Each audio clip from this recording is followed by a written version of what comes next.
This week's edition of College Sports Weekly takes us to Ruston, Louisiana, to visit one of the biggest up-and-coming young coaches in college tennis today. We'll also visit with an ex-tennis alum who is also one of the most successful business people in the United States. We'll explore the upgrade in athletic facilities and examine the academic success Louisiana Tech has had.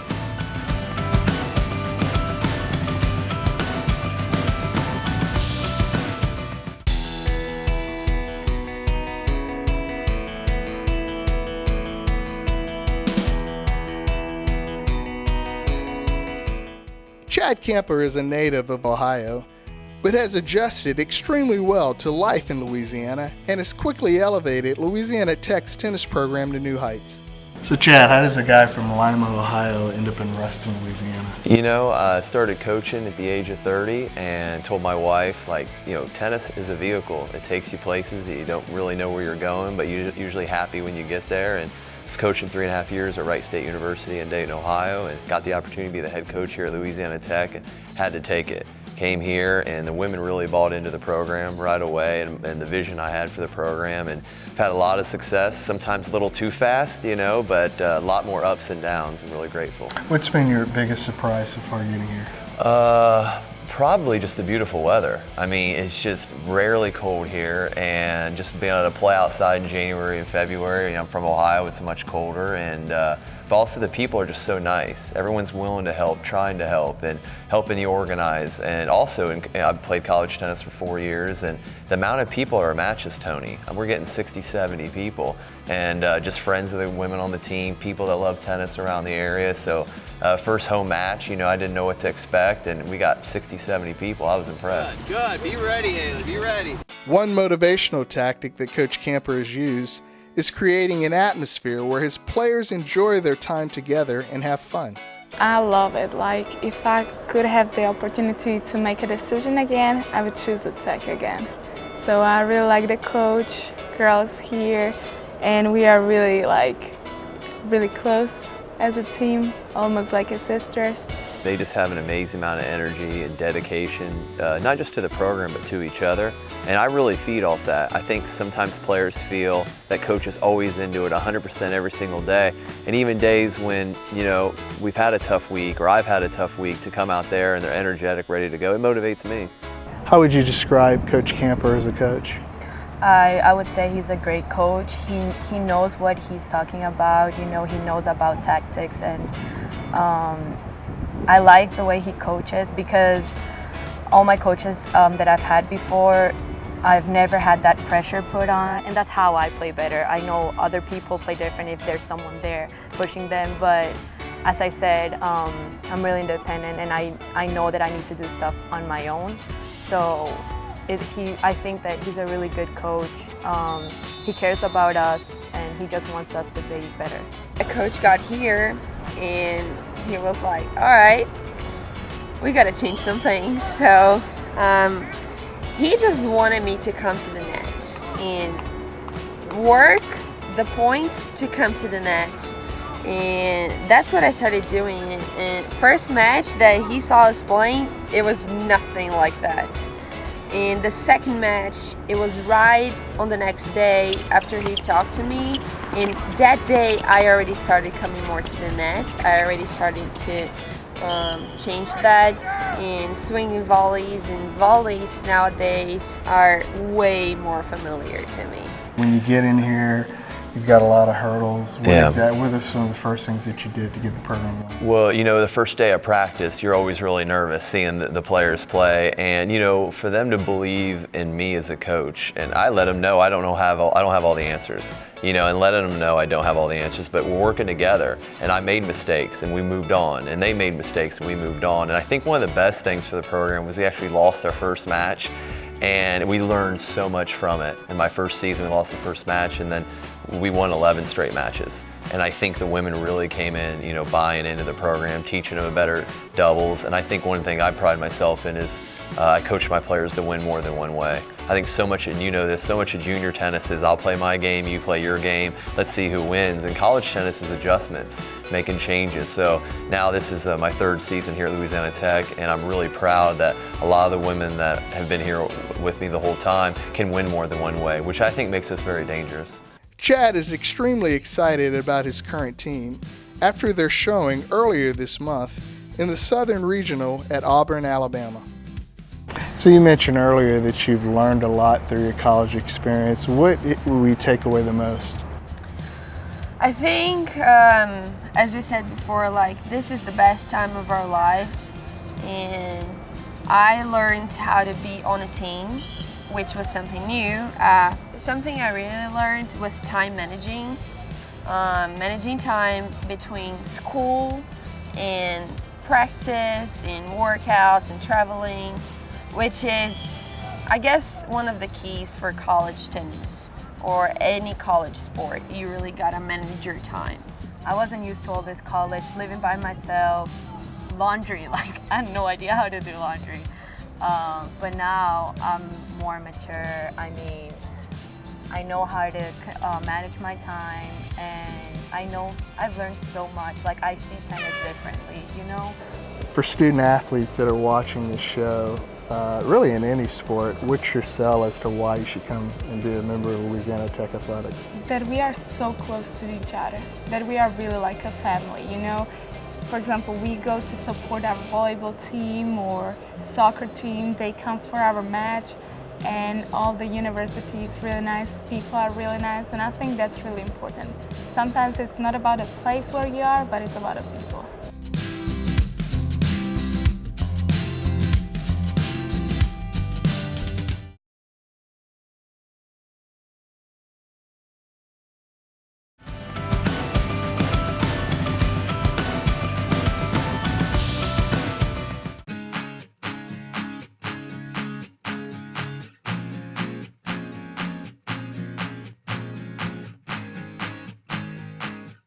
Joel Trammell may be considered one of the greatest tennis players to ever don the red and blue at Louisiana Tech.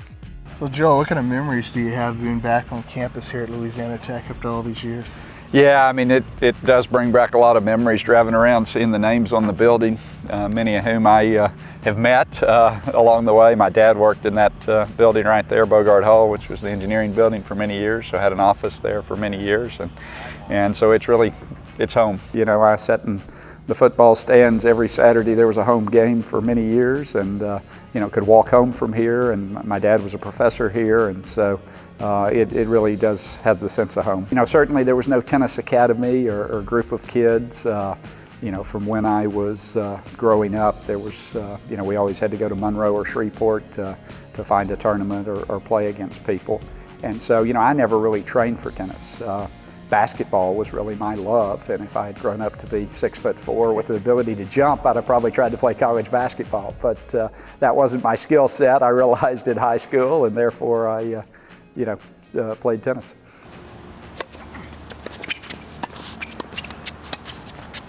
When I got to Tech, there was a coaching change. I actually signed with one coach, and then before I started at Tech, there was a new coach brought on, so there was a little bit of a lag there, and so my freshman year we were, I would say, mediocre, but new coach recruited well, and sophomore year we brought in a lot of new talent, and by my junior year we were pretty successful and went something like 26-5 or something in dual matches my junior year. Joel was a three-time starter at Louisiana Tech and capped off his college career by defeating the #1 doubles team in the country, playing against the University of Alabama. We always did an SEC swing every year where we drive through, go Mississippi, Alabama, Auburn. And this year Alabama was our last match. And so we go to line up, and we're playing against a team that's 17-0, #1 in the country in the rankings. And I remember distinctly, we get down a break in the first set, and I turn to my partner and say, "This isn't the way I want my college career to end, you know, I mean, we need to do something." And we got hot and, you know, managed to win in straight sets and give them their only loss for the dual season. Joel has translated his prowess on the tennis court and become an extremely successful businessman, starting several businesses and generating millions of dollars. I had met a couple of very interesting people in Ruston that were what we would now call entrepreneurs. Nobody used the word entrepreneur in those days. They were just small business people. But I'd met them in high school, and they really had a profound impact on me. This idea that you could start something yourself and use your own wits and abilities to kind of build a business was not a concept I saw with my father, and most of the people in Ruston were somehow associated with the university. And so they really opened my eyes to that. And so I looked at going to get an MBA, which would kind of be the standard career path for somebody in business. At that time, they wanted you to take 60 hours of undergraduate business before they would let you into the MBA program. And so as an arrogant engineer, I said, well, heck, if they're not going to let me into the program, I'll just start a business and see how it goes. And so I did at 25 while still in the Navy. Came up with an idea, found a partner, and started my first business. One of the challenges you have when you go down the entrepreneurial path is you kind of make yourself unqualified to do anything else. Nobody, if you show people a resume and all you've been CEO of your own business, they don't know what to do with you. Usually they already have a CEO. And so I tell people, you got to be careful. A lot of the young kids want to go down the entrepreneurial path, and I think it's great. But it is kind of a commitment because you kind of get stuck in that path, and so you better figure out a way to make it work. And fortunately enough, I was able to develop some businesses that had some, significant wins. So you have a very interesting story about this building. Why don't you tell me a little bit about it? Yeah, so I remember as a kid watching cartoons, and there was a cartoon character, Spider-Man. And growing up in Ruston, Louisiana, it seemed Spider-Man's only redeeming character was he could swing between tall buildings, right? And in Ruston, we didn't have any tall buildings over about 3 stories. And I remember as a young kid, they built this building behind us called Wiley Tower. And I remember walking right here one day with my dad and saying, Wiley Tower, who are these Wiley people? And he said, oh, those are 2 brothers from Dallas that formed a computer company, software company, and made a lot of money and gave some money to tech to build what is now Wiley Tower, the by far tallest building in the town. And that was the first hint that, hey, maybe a kid from Ruston, Louisiana could go build a software company and be successful. And so that was certainly formative in my early years. Joel consistently comes back to Louisiana Tech and supports his alma mater. And he's also able to offer business and life advice to current Louisiana Tech tennis players. I really enjoy learning from Joel, just not from his accomplishments in tennis here at Louisiana Tech, but also in the business world. And I think a lot of players come to college tennis and they think just about the college tennis part. They start becoming juniors and seniors and they start thinking about what they're going to do after college. And it's fun to see that throughout their years, as they grow up to be young ladies, and they start to look for people like that and people that have done something successful. How have they done it? And that's what college is. We're learning. We're learning how to be young ladies or young men, and I think just someone like a Joel Trammell is just such an inspiration. I think when you're at Louisiana Tech, it's easy to be impressed by the fact that there are other programs that are bigger and have a bigger name, and maybe you're not sure where you fit into the big picture. But I think there are numerous Tech athletes and alumni that have shown that if you have the desire and you have the talent, you can compete at all levels in the world. And so, I would say don't sell yourself short. Don't believe just because you went to a small school in northern Louisiana you can't compete with anybody.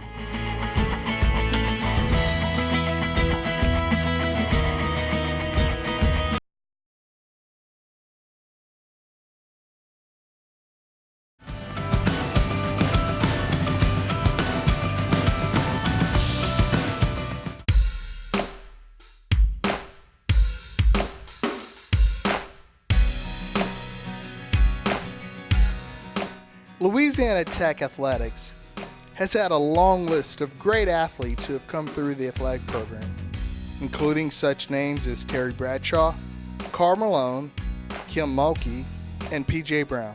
Yeah, a lot of great athletes that have come through here at Louisiana Tech. And one of the advantages of being in a small town with the university here is you ran into a lot of these people. So I can remember, Mike Barber here, one of the great tight ends in the NFL. I remember playing tennis against him when I was about 10 years old, and he was at Louisiana Tech. When Tommy McClellan was hired at Louisiana Tech, he was the youngest Division I athletic director in the country. What was your attraction to Louisiana Tech? Well, I mean, it's a much larger program. It's on a larger scale. It's a nationally recognized brand, and we've just done some tremendous things academically. It's a Tier 1 institution. So I think that when you look at it as a whole, Louisiana Tech, where they were in Conference USA, FBS, it was a natural step for me and an opportunity that I couldn't pass up. So that was, certainly the attraction. And plus, being from the state of Louisiana and only having lived outside the state for 10 months, I'm a Louisiana guy. And I felt like, hey, a lot of times in this business, you don't get to choose your geographical region, as you try to improve your profession and move up the ladder, if you will. But I was very fortunate to have gone to school in Louisiana, get my first job in Louisiana, and then take that next step in the same state as well. Tommy played football at Northwestern State before moving on to become athletic director at McNeese State. When did you decide you wanted to take that path and go into athletic administration? Well, I mean, it was something as a former student athlete, at Northwestern State and playing football and throwing the javelin. Obviously, I've had a passion for sports for a long time, but being on campus there, I recognized, that this was a career that I could have and that I could be a part of. And so it was, my time at Northwestern State that allowed me to kind of see that, and then having some experience at the Southland Conference office continued to reinforce my desire to be in college athletics, and was very fortunate to get a job at McNeese as an assistant there at McNeese early on in my career, and then had the opportunity to be named interim athletic director and then ultimately athletic director at McNeese during that time. Tommy has a vision of Louisiana Tech competing at the highest level and has helped raise money for a $20 million upgrade of its football facility. We've taken on the Davison Athletic Complex, which we're in right now. It's a 70,000 square foot multi-purpose complex for us. Football's housed out of here, but other sports also use the weight room space and some of the meeting space up here. It's really been great for us. It's generated revenue off the club level that we're in right now, which is crucial to us going forward. In your short tenure here, you've overseen some really good improvements. Let's talk a little bit about what you've done recently with the football. Well, again, Conference USA being a big part of that, Skip Holtz being our new coach has really helped help build this program towards the future. And what I mean by that is he's really taking a holistic approach in recruiting. He went from signing about half of his class his first year with JUCOs because he had to. The second year, I think he signed 7, and then this past year he didn't sign any. Doesn't mean that we won't sign junior college kids in the future, but as you look at how we want to build this program, we've got to build it with high school kids, and he's done that. So I think it starts with the players. But as we look at facilities, the building we're in today, those are all continuations of a step-by-step process of how we build our program, certainly not just for football, but for all sports. And so it's not only capital, it's not only investing in the budgets and those things, but having a coach that understands that, hey, there's great talent around us, and let's start from the bottom up. In 2013, Louisiana Tech moved to Conference USA, which is a big upgrade for you guys. Mm-hmm. Talk a little bit about the need for improvement in facilities to compete with the other competitors. Sure, absolutely. So we took a big step up in competition. So, we love it geographically. Our furthest opponent in Conference USA is closer than our closest opponent in the WAC. So that's great for us, but at the same time, it's a lot stiffer competition. So we've got to have better facilities to keep up, to recruit better players, to develop better athletes while they're here. It's not just about getting the 17, 18-year-olds on campus. It's about making them better young men and women while they're here. So facilities are crucial to that. There's a lot of history here, but I think there's also a brighter future. And so as we look at what we're trying to do, we want to use the past to help shape our future. And as we look at our past, it's pretty bright and pretty proud. So I think our future is also extremely bright. It sounds like you have numerous projects in the works right now. Mm-hmm. How do people get in touch with you to donate to Louisiana Tech Athletics? Sure, they can go to latechalumni.org. Really the most important thing we need right now is gifts to LTAC, or Louisiana Tech Athletic Club. Those are unrestricted dollars to the athletic department. We did a great job last year, and Tyson and our staff did a phenomenal job of raising that from $800,000 in the previous year to about $1.3 million last year. in again, unrestricted financial support. And that doesn't come from one person, that's 1,300 people that give to that. So it's crucial to our success if we're going to be competitive in Conference USA and going forward.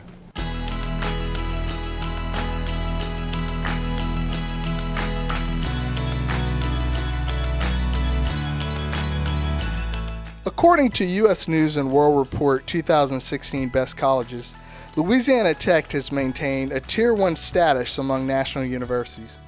In doing research in Louisiana Tech academics, I'm amazed at just how many successful programs you guys have. Yeah, we do. We have certainly some areas of excellence. We have an outstanding student body, and you couple that with the type of faculty we're able to recruit and keep here at the university on all levels. Yeah, our academic programs are very strong. One factor that sets Louisiana Tech apart from other universities is that the average student leaves Louisiana Tech with less debt than any other public institution in the nation, making Louisiana Tech #1 in this category. We're very proud of that statistic. That's all public institutions in the country, so not only quality academic programs, but we're at the right price point as well. You're going to see more collaboration between our colleges and some really energized new curriculum. There's a plan. Strategic growth is a part of that. So to get to 15,000 total students is one of our strategic priorities. The growth of Louisiana Tech has been consistent, with enrollment improving every year and also maintaining one of the largest universities in the state of Louisiana. You certainly have to have dedicated faculty and staff, right? There's a number of metrics that they look at, the volume of research that's produced here, quality of the student body and programs, all play a part as U.S. News studies our university and those that around the nation. So we're proud of that notation, and we're continuing to grow in that direction.